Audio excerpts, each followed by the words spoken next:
Muy buenas noches a todos los seguidores del Rumbo Económico. Muchas gracias por acompañarnos una noche más en esta transmisión nueva del programa Diálogos, nuestro cuarto programa. En Diálogos, precisamente, es un espacio donde queremos conversar con los precandidatos de los partidos políticos que aspiran a la presidencia de la República en el 2022. Mi nombre es Roberto Mesén, editor del Rumbo Económico. Diálogo, como les comento, es un programa producido por la alianza entre el Rumbo Económico y Corregulatorio, expertos en servicios públicos y regulación económica. Durante estas transmisiones también nos va a acompañar don William Villalobos, CEO de la firma Corregulatorio y especialista en ese tema, a quien precisamente le damos la bienvenida a la transmisión. Don William, muy buenas noches, ¿cómo está? Buenas noches, Roberto. Un gusto estar de nuevo en nuestro cuarto programa de diálogos, justamente un espacio que pretende llevarle a las y los costarricenses las posturas de los distintos precandidatos a la presidencia de la República en temas que son de importancia y relevancia para todo el acontecer nacional, en temas que tienen que ver con la regulación económica. Así que un gusto y buenas noches a todos. Así es, don William. Iniciamos nuestro cuarto programa de diálogos.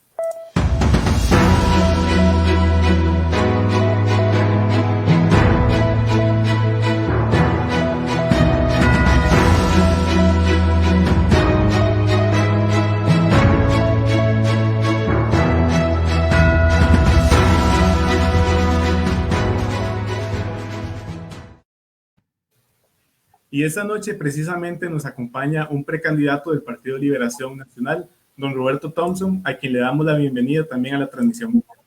Muchas gracias. Muy buenas noches, Roberto. Muy buenas noches, William. Es un gusto compartir con ustedes esta noche de martes y aprovechar, por supuesto, esta oportunidad para que conversemos acerca de un tema de mucha actualidad y que debe despertar el interés de todos quienes pretendemos llegar a la presidencia de la República y conducir este país. Muchas gracias. Así es, no, las gracias a usted, don Roberto, por acompañarnos y precisamente, como bien lo dice, pues poder escuchar las propuestas que tiene respecto a un tema tan relevante para toda la ciudadanía. Don Roberto, iniciamos tal vez hablando un poquito de quién es Roberto Thompson, por qué usted toma la decisión de aspirar a la candidatura del Partido Liberación Nacional y qué es lo que lo diferencia tal vez en este momento con otros precandidatos del partido.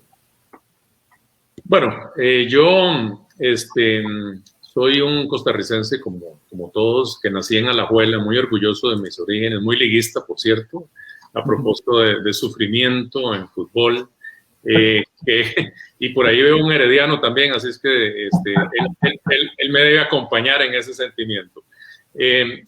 Muy alajuelense, tuve la oportunidad de crecer en una Alajuela mucho más tranquila, mucho más pueblo.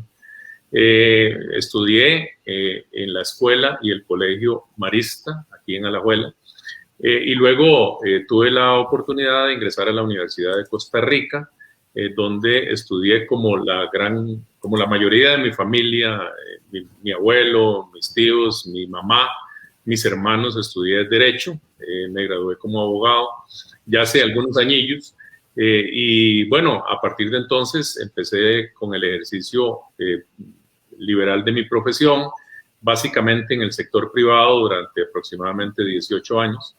En el año 2006, a raíz de un ofrecimiento puntual de don Oscar Arias y de don Rodrigo, di un paso al lado, tomé la decisión de dar un paso al lado para integrarme a la función pública, entonces como viceministro de la presidencia en el gobierno 2006-2010, un gobierno que además se caracterizó por tener una, digamos, vasta y muy robusta agenda en el ámbito legislativo.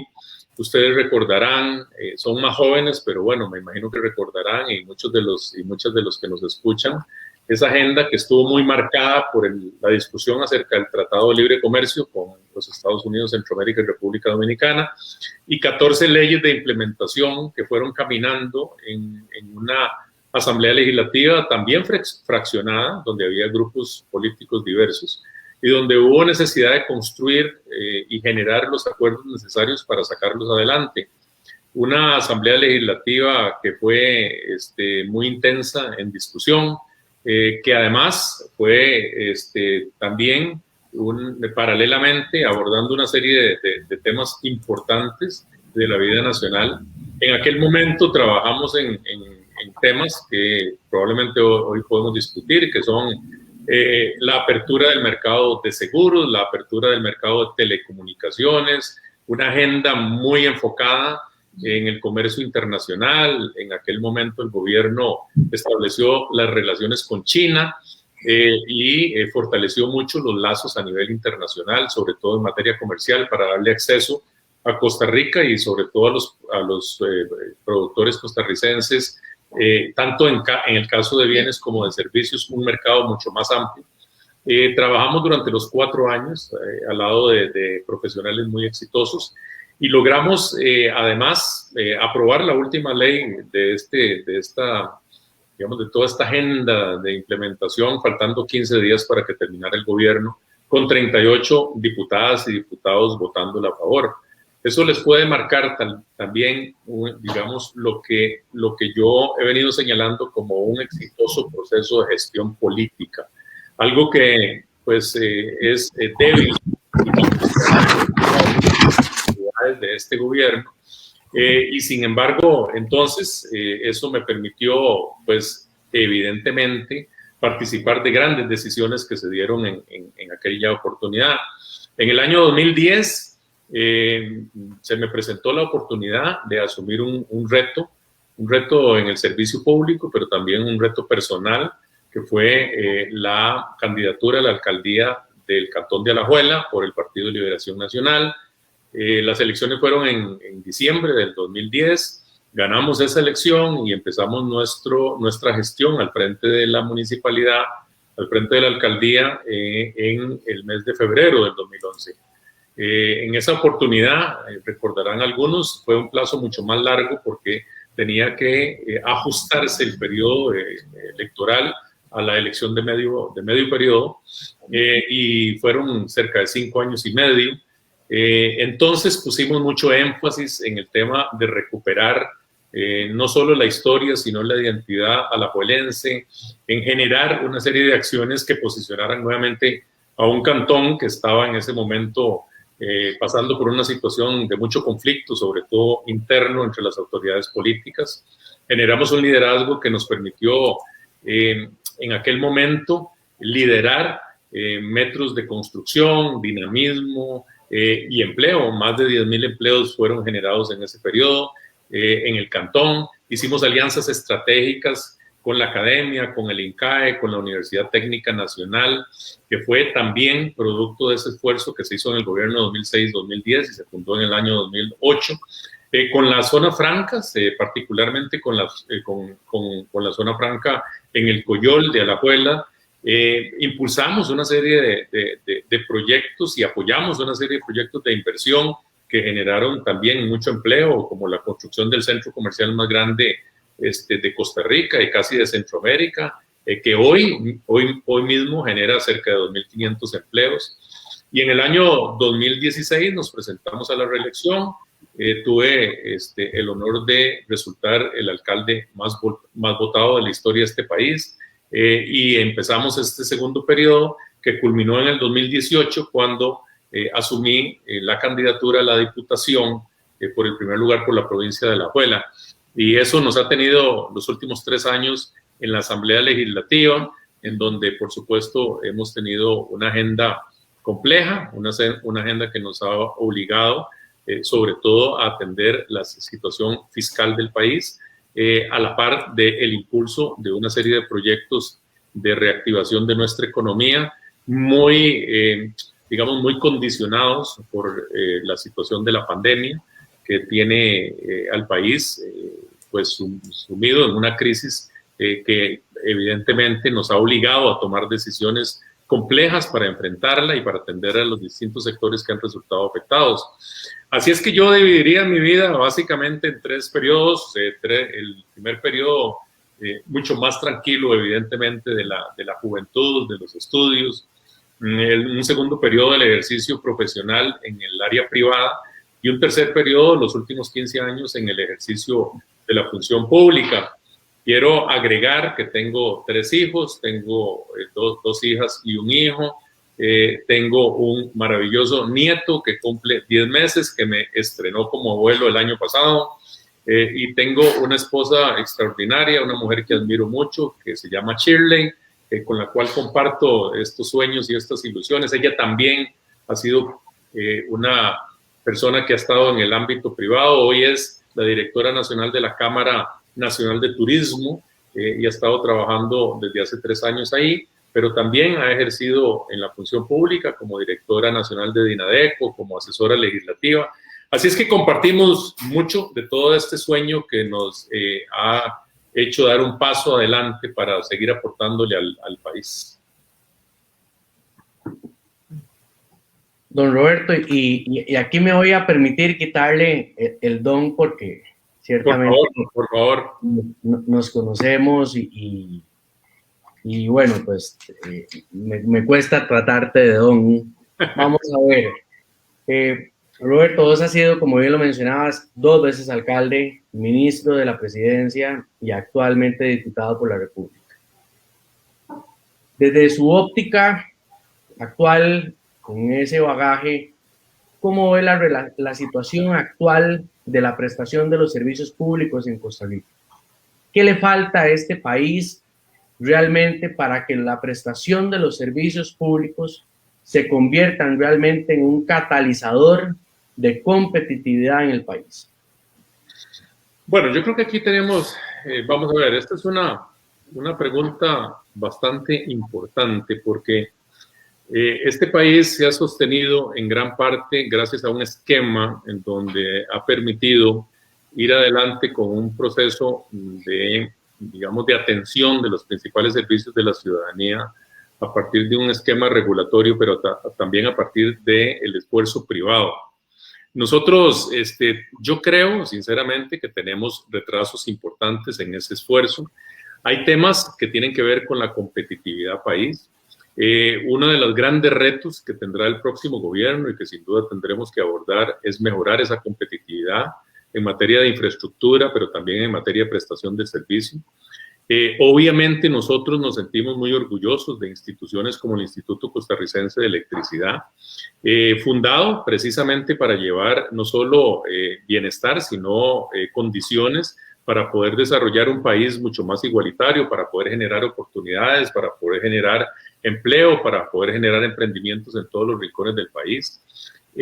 Cuando se fundó el ICE, Costa Rica era un país que tenía una gran carencia, tenía una gran concentración de los servicios en el Valle Central y sin embargo, gracias a esa visión de los fundadores, se llevó electricidad, se llevó energía, se llevó telecomunicaciones a todos los rincones del país.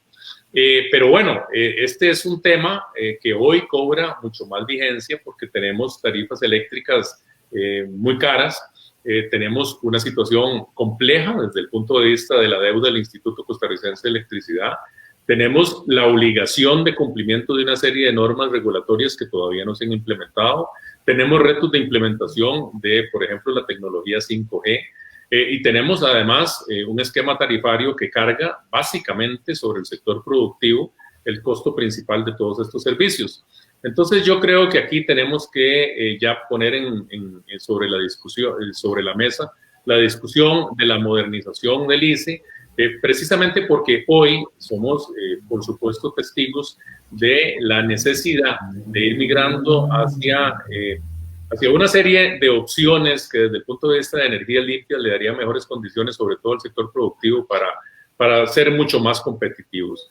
Yo creo que este es uno de los grandes temas que el país tiene que abordar, cómo vamos a enfrentar esta situación. Algunos pasos se han dado, sin embargo, yo creo que es necesario dar más. Nosotros en la Asamblea Legislativa aprobamos una serie de regulaciones importantes respecto a este tema, pero me parece que todavía falta más. Hay, por ejemplo, una gran resistencia en temas de la aplicación de normas de contabilidad. Hay todavía una gran resistencia en cambiar el esquema regulatorio en cuanto a la fijación de tarifas. Hay proyectos presentados a nivel de la Asamblea Legislativa uno último que presentó nuestra compañera Silvia Hernández para modificar la forma en que se fijan las tarifas. De manera que yo creo que en términos de eficiencia y sostenibilidad, este será uno de los temas que tendremos que abordar dentro del concepto de transformación del Estado, que es importante, de modernización, de un Estado que se convierta en un instrumento para generar oportunidades, para generar dinamismo, para generar inversión, que nos permita generar esa confianza para atraer mucha más inversión y que las condiciones de competitividad del país sean las más adecuadas. Yo creo que este es uno de los grandes temas que tenemos por delante y por supuesto que tenemos que tratarlo con la urgencia que eso requiere. En esta discusión, Roberto y William, nos hemos tardado demasiado tiempo y la verdad es que las condiciones actuales, en donde tenemos una situación de cerca de 500,000 personas formalmente hablando sin trabajo, pero probablemente más de 1 millón de personas que están en situación precaria desde el punto de vista laboral, tenemos que incentivar la inversión y sobre todo incentivar el dinamismo para poder generar esas opciones de empleo que tanta gente necesita. Esa es la prioridad del próximo gobierno y por eso este tema de la competitividad es fundamental. Don Roberto, aprovechando que usted habla también sobre ese impulso que se necesita dar, hace unas semanas, unos meses atrás, se hablaba por parte de los empresarios, por ejemplo, y las personas, los ciudadanos, sobre el alto costo de la energía. Pero ahora también se habla no solo en el costo de la energía, que reduce la competitividad, sino también en los altos costos de los combustibles. Hoy entra a regir a medianoche, pues un aumento de los combustibles y ya está llegando a un nivel de precio pues bastante histórico comparado con los últimos años. ¿Qué hacer para tal vez contener, desde el punto de vista de lo que puede hacer Recope, estas alzas pues tan normales que se han vuelto principalmente en estas últimas semanas, estos últimos meses? ¿Cómo ve usted la situación actual de Recope? ¿Requiere alguna reestructuración? Muchos hablan de un cierre. ¿Cómo lo ve usted también participando de otras actividades como biocombustibles, por ejemplo, hidrógeno, gas natural licuado y comprimido? Muchos también hablan de bajar por 2 años el impuesto único a los combustibles. Esa es otra opción. Pero ¿cómo ve usted todo este tema? Bueno, yo lo veo como fundamental en el proceso de reactivación de nuestra economía y eso es una de las críticas que hemos venido haciendo al gobierno, la falta de claridad y la falta de ruta. Yo por lo menos he propuesto dentro de nuestro plan de trabajo, dentro de los acuerdos que le hemos planteado al país, el rompimiento del monopolio de la importación y distribución de combustibles. Yo lo he propuesto con absoluta claridad y creo que esta es un paso que el país tiene que dar. No he propuesto el cierre de Recope, sino la transformación de Recope en una institución de investigación que promueva y facilite al país los estudios necesarios para ir avanzando en el tema de energías limpias. Yo creo que Recope tiene una gran capacidad para hacerlo y me parece que hay iniciativas distintas que van en esa línea. Pero a mí sí me parece que requerimos un régimen de competencia, porque bueno, evidentemente ya la refinadora costarricense de petróleo no refina, evidentemente desde hace muchos años, y esto es un tema tabú que tenemos por ahí y que tenemos que resolver. ¿Eso qué permitiría? Pues obviamente en un régimen de competencia, como ha ocurrido con las telecomunicaciones en el Instituto Costarricense de Electricidad, como ha ocurrido con el mercado de seguros en el Instituto Nacional de Seguros, como ocurrió en los bancos públicos en su momento, eso permitiría en términos de sostenibilidad y eficiencia una transformación de la institución, sobre todo de cara al usuario y a las tarifas. Alguna gente me ha dicho, bueno, pero es que ahí no está el tema principal. Bueno, hay parte del tema. Si nosotros entendemos que la convención colectiva, por ejemplo, los empleados de Recope, nos cuesta cerca de 46,000 millones de colones al año a los costarricenses, o que hay un fondo especial que suma más de 3,000 y resto de millones de colones al año para crear ese fondo para los funcionarios, bueno, yo creo que ahí hay un componente importante de costo de intermediación. Pero más allá de eso, yo también quiero decirles que yo soy de los que creo que efectivamente en términos de reactivación hay que poner sobre la mesa la posibilidad de modificar el impuesto único a los combustibles y la tarifa que en este momento está vigente. Y les voy a decir por qué. Si nosotros logramos disminuir 100 colones en cada litro de combustible en términos del impuesto, y eso se lo restamos al 66% de los recursos que van a la Caja Única del Estado, que es esa parte en particular, nosotros estaríamos evidentemente restándole un 2.6% al total de los ingresos de este país. Pero además, eso significa cerca de 150.000 millones de colones. Pero eso a mi juicio, permitiría un proceso de reactivación mucho más rápido. Y las cifras no nos mienten. Ustedes vieron el último informe de la Contraloría General de la República de este primer trimestre de este año, donde los ingresos fiscales aumentaron en más de un 18%, es decir, casi el doble de esos 150.000 millones de colones que estaríamos sacrificando de alguna forma. Pero sacrificando de alguna forma me van a decir a mí, vos sos un irresponsable porque estás hablando de sacrificar impuestos en momentos en que el Estado costarricense necesita esos recursos para enfrentar esta situación. Bueno, todo esto tiene que ir acompañado de un plan de transformación del Estado. Nosotros estamos trabajando en un proyecto de reforma integral de la Ley Marco de Empleo Público que tiene una serie de consideraciones que van a permitir un ahorro a corto, mediano y largo plazo en el Estado costarricense.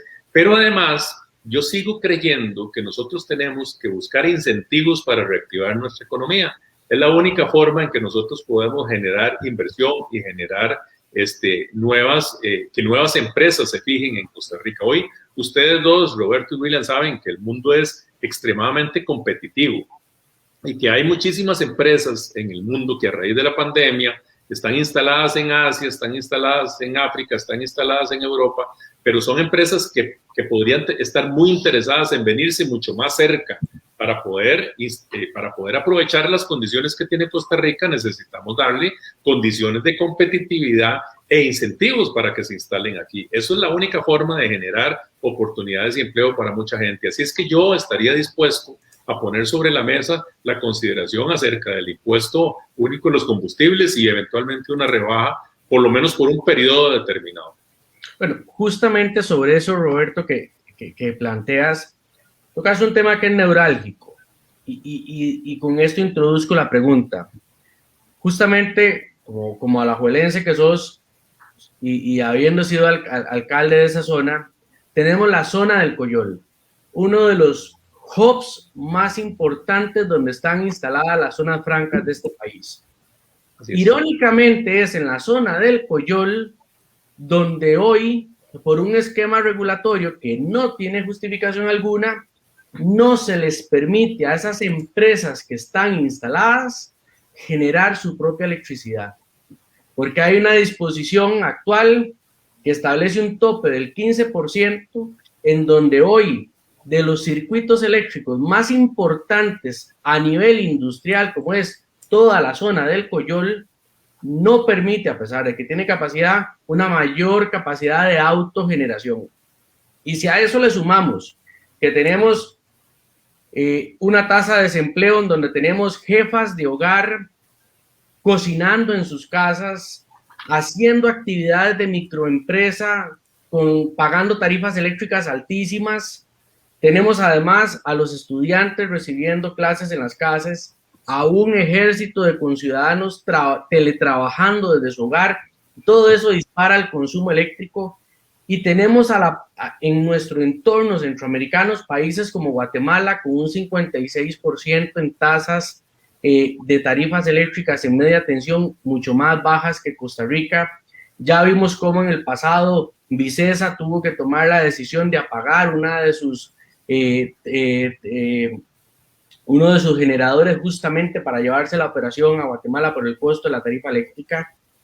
¿Cómo hacer para alivianarle el bolsillo a los ticos en el costo de la factura eléctrica en momentos en donde sencillamente el costo de la electricidad nos está restando competitividad a todos por igual?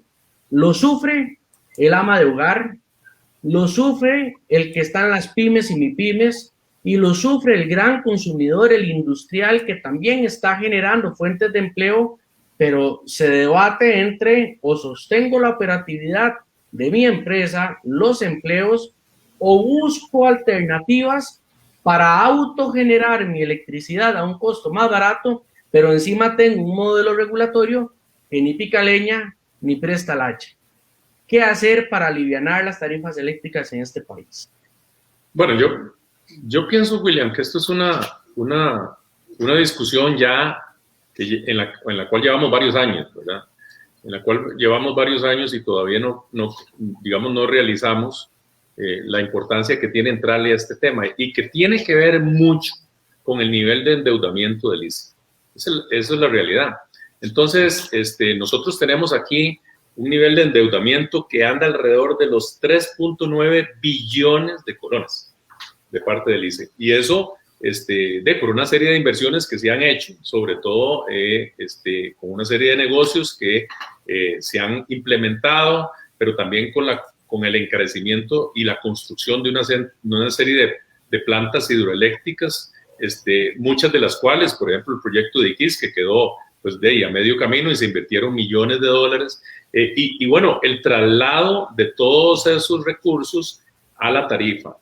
El otro día, un poco investigando acerca de eso, nos damos cuenta de que en el país hay capacidad instalada para que suman alrededor de 3.600 megavatios, y en este país, en la época de gasto mayor de consumo de electricidad, estaremos gastando cerca de 1.500. Tenemos un exceso de capacidad instalada y gran parte de ese exceso está en plantas privadas, inversiones privadas que han hecho una serie de inversionistas que suman leía el otro día, cerca de 47, 50 millones de dólares y que hoy simplemente la están desconectando y están dejando de producir energías limpias que podrían exportarse a Centroamérica y otros lugares, porque realmente la situación del ICE es tan compleja que está exportando una serie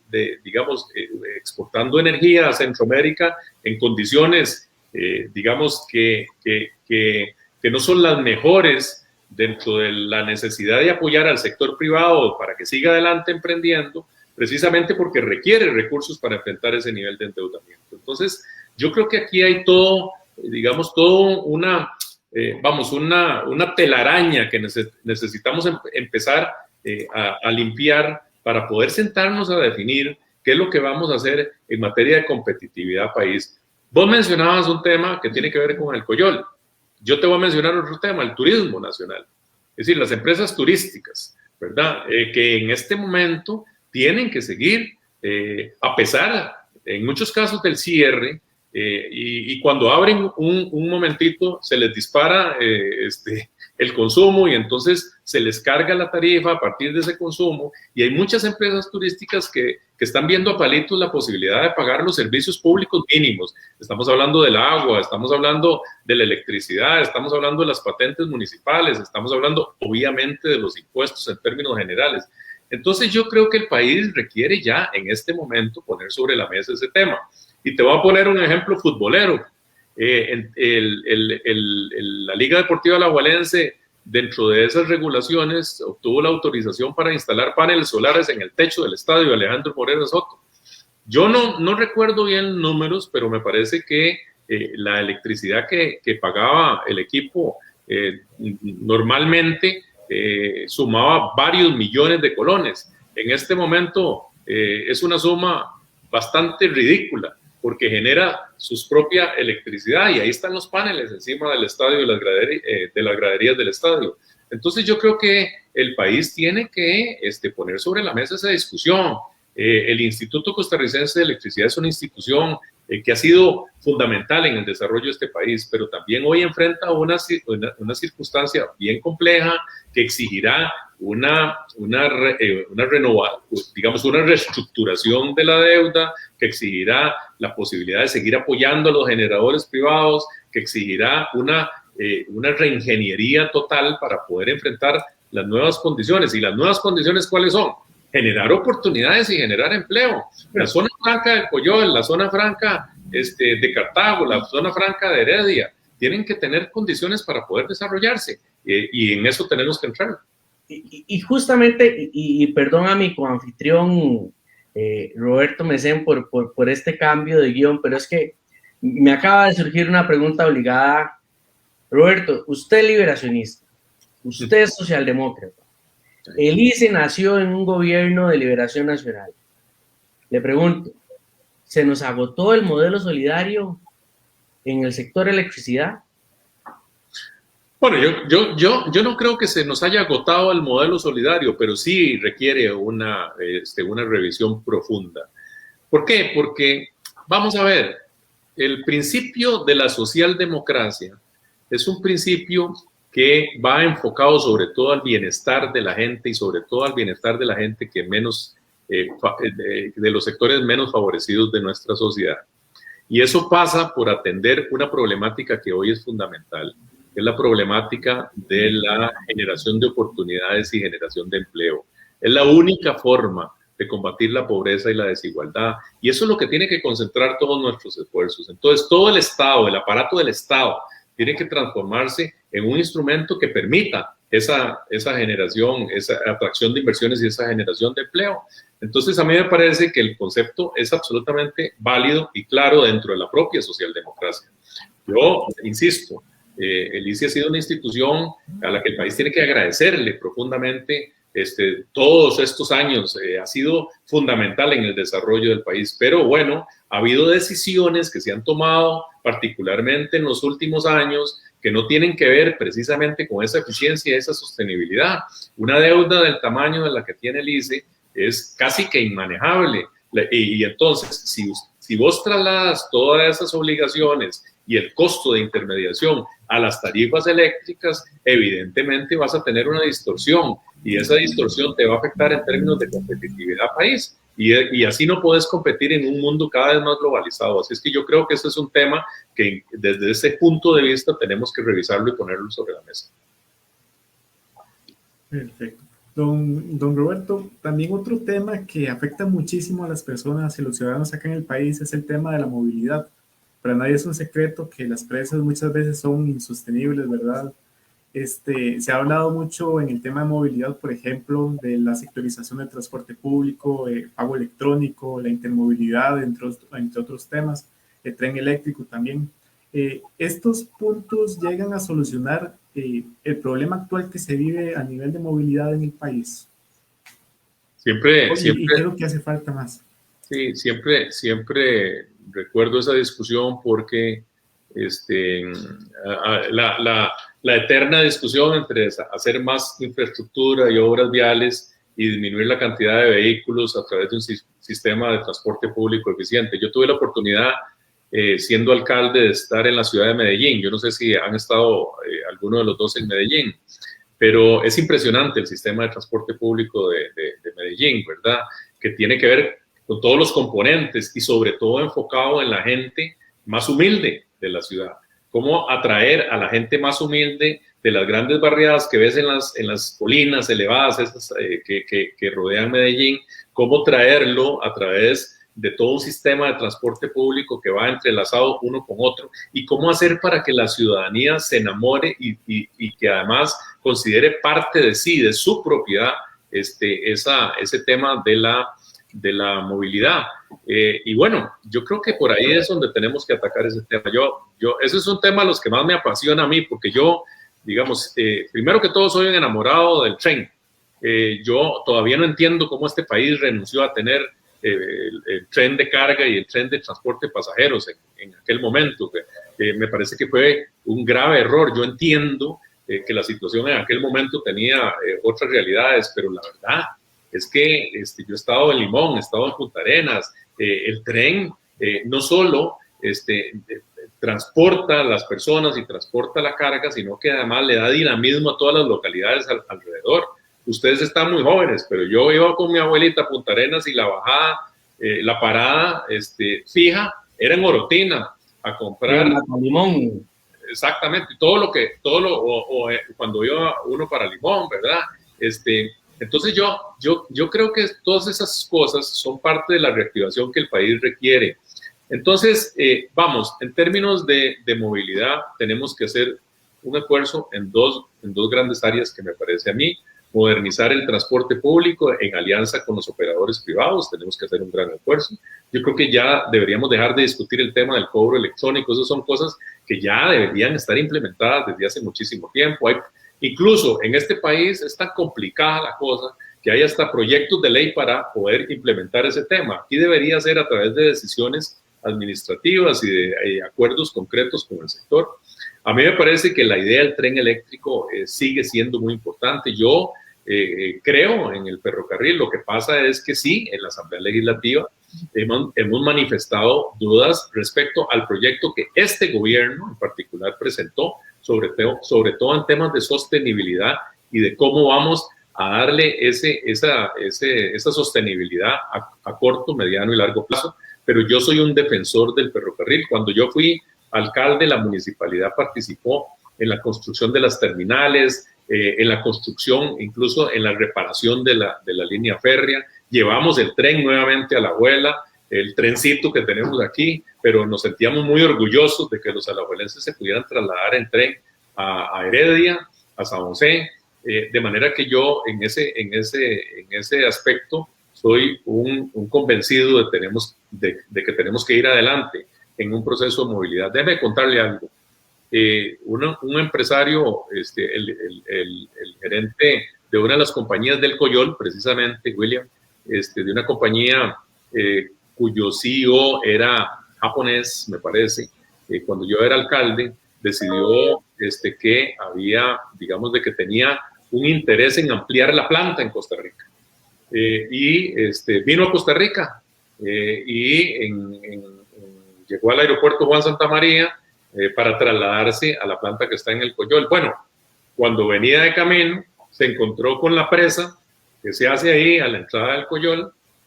Yo no sé si la han visto en la Bernardo Soto, y esa presa llegaba casi enfrente de la Dos Pinos.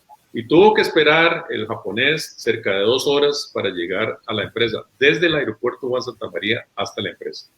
Bueno, obviamente no tenía explicación lógica de cómo un país que quiere generar inversión, que quiere ampliar esa capacidad de inversión, que tiene la necesidad de generar empleo y de ampliar las inversiones de una empresa tan importante, tenía que esperar 2 horas para poder ingresar a la planta porque no hemos sido capaces de hacer la infraestructura necesaria para poder desarrollarlo. Bueno, yo creo que este es un gran tema. El país tiene que abordar esto con mucha seriedad. La infraestructura es fundamental en términos de reactivación de nuestra economía. Yo, por lo menos, creo que gran parte de los ingresos que se están recuperando en este proceso deben ir enfocados en obras de infraestructura. Nosotros necesitamos invertir en los aeropuertos. Limón necesita un aeropuerto para poder desarrollarse plenamente. Punta Arenas necesita un aeropuerto. La zona sur necesita un aeropuerto. Yo creo que en términos generales hay una necesidad de ir ampliando toda la infraestructura para mejorar la competitividad y, por otro lado, seguir adelante en el proceso de modernización de nuestro transporte público y movilidad urbana. Eso es fundamental. Don Roberto, en ese sentido, me llama mucho la atención que usted diga que debemos ir hacia adelante también. En este aspecto, el CTP pues toma una relevancia bastante importante en cuanto a nivel de movilidad, perdón. ¿Qué hacer con el CTP para que realmente sea más efectivo en este tema y pues las soluciones que va a generar pues lleguen a solucionar todo este tipo de problemas? Por ejemplo, también vemos una discusión de bastante tiempo de plataformas de movilidad, plataformas de transporte colaborativo, por ejemplo, que todavía no se ha logrado avanzar en esa discusión. La tecnología avanza constantemente y Costa Rica todavía se mantiene allí. También el tema de concesión de carreteras, por ejemplo, aeropuertos que usted mencionaba. ¿Qué hacer con el CTP en este momento para que pueda pues avanzar, como usted bien lo menciona? Toda una discusión respecto a la transformación del Estado y la necesidad de hacer mucho más eficiente todas estas dependencias que de alguna u otra forma han acaparado digamos, mucha atención. Incluso ha habido varias propuestas en distintas campañas políticas acerca del cierre y la modernización del Ministerio de Obras Públicas y Transportes. Me parece que este es un sector que tiene necesariamente que avanzar en términos de participación del usuario en todas las decisiones que tenemos por delante. Mire, yo le voy a hablar, por ejemplo, del tema de las plataformas tecnológicas que permiten el transporte de personas. Nosotros en la Comisión de Asuntos Económicos de la Asamblea Legislativa recibimos de parte del gobierno, al inicio de este gobierno, un proyecto de ley que nos hizo llegar don Rodolfo Méndez, a quien es una persona que yo admiro mucho, que yo respeto mucho, que yo aprecio mucho y que le reconozco que ha hecho un gran trabajo en términos de obra pública. Bueno, ese proyecto se presentó a la Comisión de Asuntos Económicos y fue un proyecto muy criticado incluso por las propias autoridades de gobierno. El Procurador General de la República dijo que era incluso inconstitucional, el Ministerio de Hacienda se opuso. Bueno, después de un análisis de varios meses, el proyecto fue desechado por unanimidad en la comisión.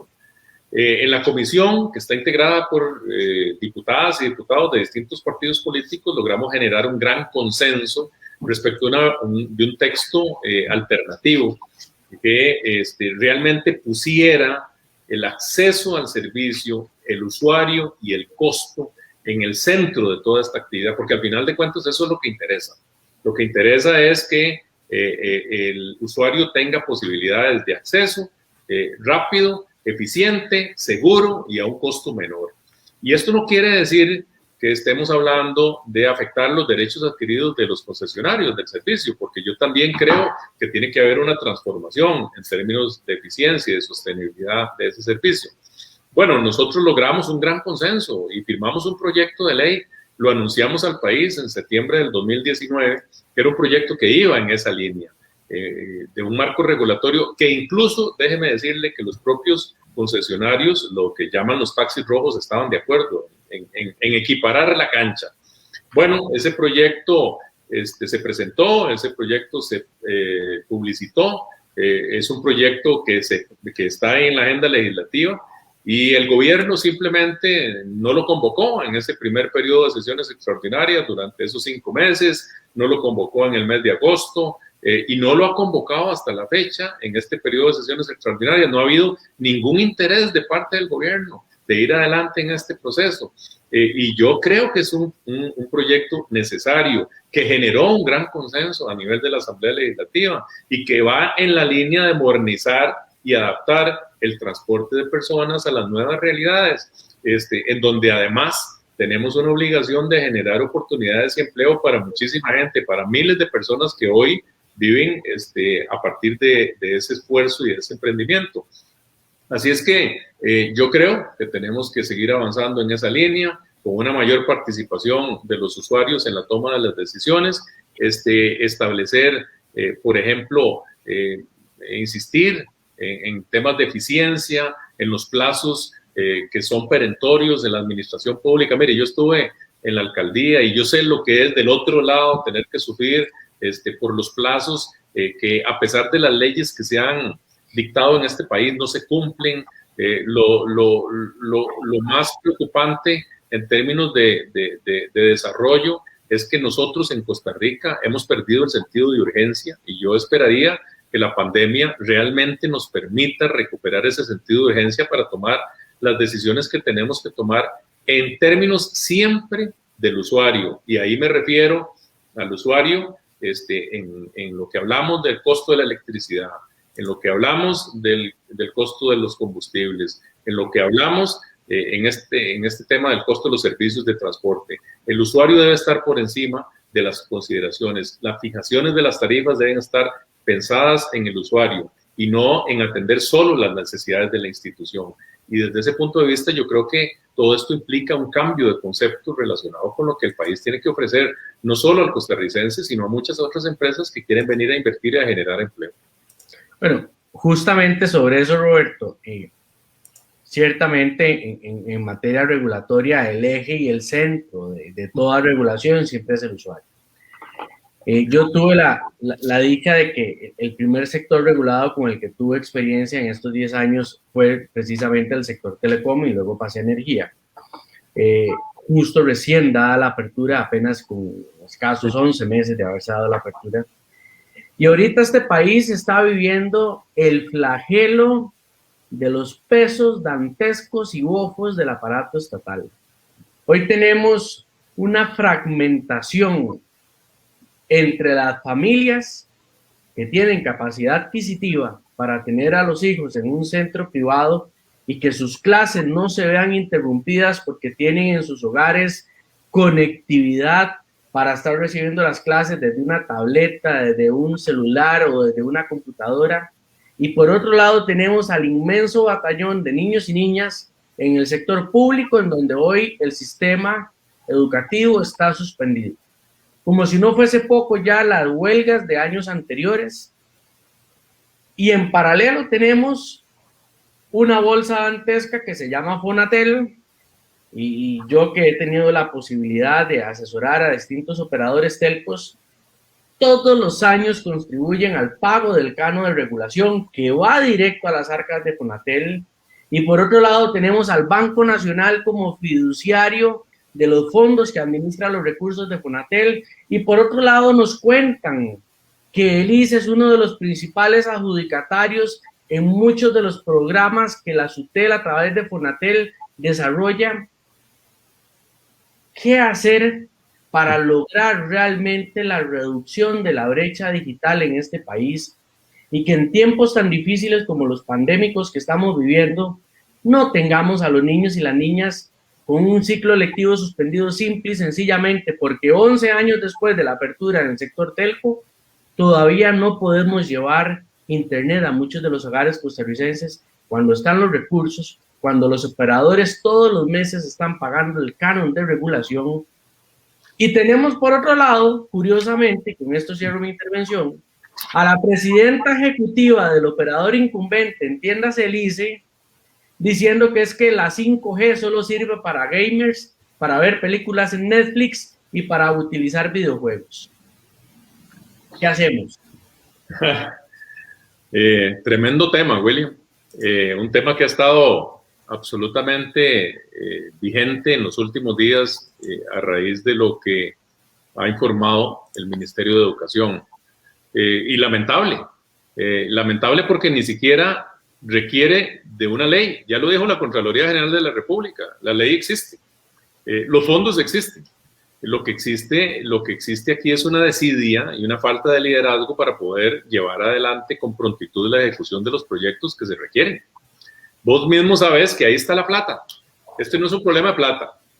Cuando nosotros planteamos el tema, y ahora que lo mencionás, cuando nosotros planteamos el tema de la apertura en el mercado de telecomunicaciones, se diseñó ese esquema para formar un fondo solidario, en donde lográramos esa apertura y todos los operadores participaran precisamente en darle sustento a ese fondo solidario para llegar a resolver el problema de la brecha digital, con un enfoque particular con las regiones más deprimidas de este país. Este país siempre ha apostado a esos esquemas solidarios y eso ha sido parte del esfuerzo que desde lo que vos podés llamar la socialdemocracia se ha venido planteando durante muchísimos años. Y eso fue una idea innovadora, pero también una idea de avanzada, precisamente para cubrir en términos de desigualdad y de acceso al servicio de las condiciones de miles de estudiantes que en ese momento y hoy también están condenados a esa odiosa diferencia que tenemos y que se pone en evidencia a raíz de la pandemia. Yo creo que aquí es simplemente incluir en las metas, en el Plan Nacional de Desarrollo de Telecomunicaciones, el uso de esos fondos. O sea, no es tan difícil. El gobierno ha apostado, y ustedes lo han visto, porque el presidente de la República insistió incluso en el discurso del pasado 4 de mayo a un proyecto de ley de alfabetización digital. Ese proyecto, en términos generales, lo único que hace es trasladar los recursos que están en este momento, en una parte, trasladarlos al Ministerio de Educación Pública. Eso no va a resolver el problema. Eso no va a resolver la situación. Eso va a generar mucho mayor burocracia. Eso no va a impactar en las condiciones de vida de los 350,000 estudiantes que en este momento están condenados a no tener acceso a Internet y a no poder seguir adelante con la virtualidad en el curso lectivo. De manera que yo creo que no es tan complicado. Aquí lo complicamos, pero no es tan complicado de resolver. Basta una decisión política, basta la inclusión en las metas del Plan Nacional de Desarrollo, basta con que nos juntemos a través de un liderazgo claro para poder desarrollar estos proyectos y no necesitamos una ley. Yo por lo menos he dicho reiteradamente que no estoy a favor de este proyecto de ley. Me parece que eso es desviarle la atención al punto central. Me parece que una vez más el gobierno le traslada la responsabilidad a la Asamblea Legislativa. Nosotros tenemos un país con exceso de leyes, ¿verdad? En donde todo lo queremos regular a través de legislación y tenemos que simplificar las cosas para poder hacer que las cosas pasen. De manera que sí, el tema de cerrar la brecha digital será uno de los grandes retos que tengamos que asumir. Yo no veo al gobierno en esa actitud. Yo he venido planteando que uno de los grandes debilidades que tenemos nosotros en la estructura estatal es la debilidad, valga la redundancia, del Ministerio de Ciencia y Tecnología en la rectoría que tiene que tener.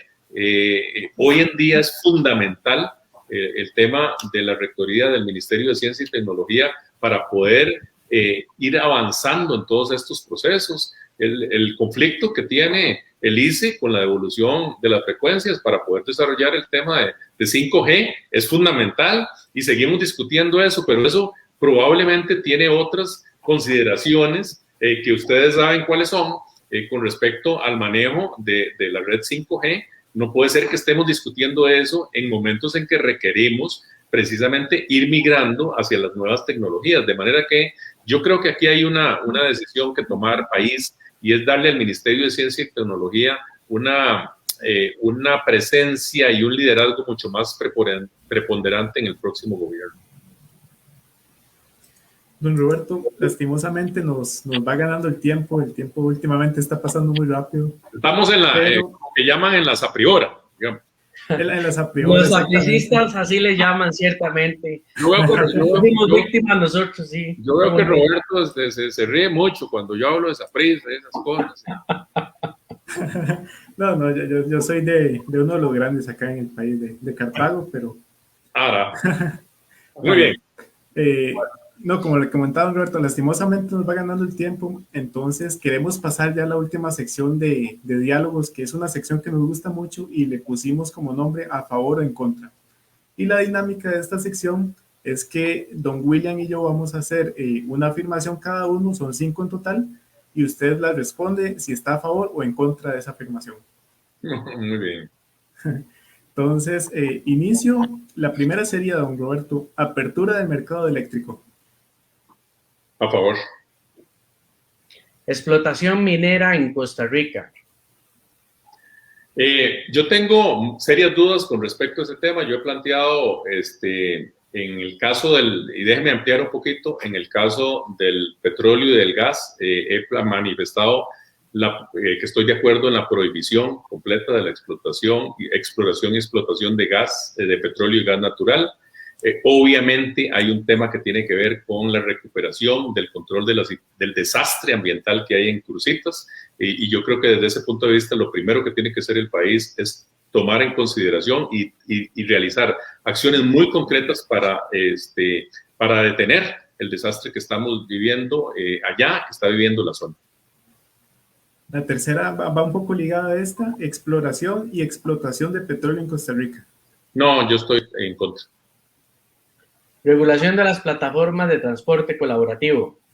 Estoy a favor y soy firmante del proyecto. Yo espero que el gobierno de la República realmente le dé la importancia que eso tiene y que en los meses que nos queden por delante podamos sacar esa regulación. Y la quinta, cierre del Recope. No, yo lo que he planteado es una transformación de Recope. Sí he planteado la apertura del monopolio de importación y distribución de hidrocarburos, pero creo que Recope está en condiciones de migrar, de transformarse hacia una institución de investigación de energías limpias en el país y que debe ir en esa línea. Perfecto, don Roberto. Nuevamente, como le comentaba, lastimosamente nos gana el tiempo, sin embargo, no queremos despedirnos sin darle las gracias de verdad por este tiempo que usted sacó para poder conversar con nosotros, con todos los seguidores del Rumbo Económico y de Corregulatorio, y poder conocer pues de cerca, de primera mano, las ideas y los planes que usted tiene respecto a este tipo de temas que como comentábamos al inicio, pues son sumamente importantes porque afectan directamente a los ciudadanos del país. Muchísimas gracias. No, gracias a ustedes. Gracias, William. Gracias, Roberto. La próxima vez esperamos que podamos juntarnos presencialmente. La situación nos obliga a hacerlo así a distancia, pero siempre es un gusto conversar con ustedes. Aprovecho para invitar a la gente que nos está viendo y a todos aquellos que quieran enterarse un poco más de nuestras propuestas en RT 2022. Permítanme hacer la publicidad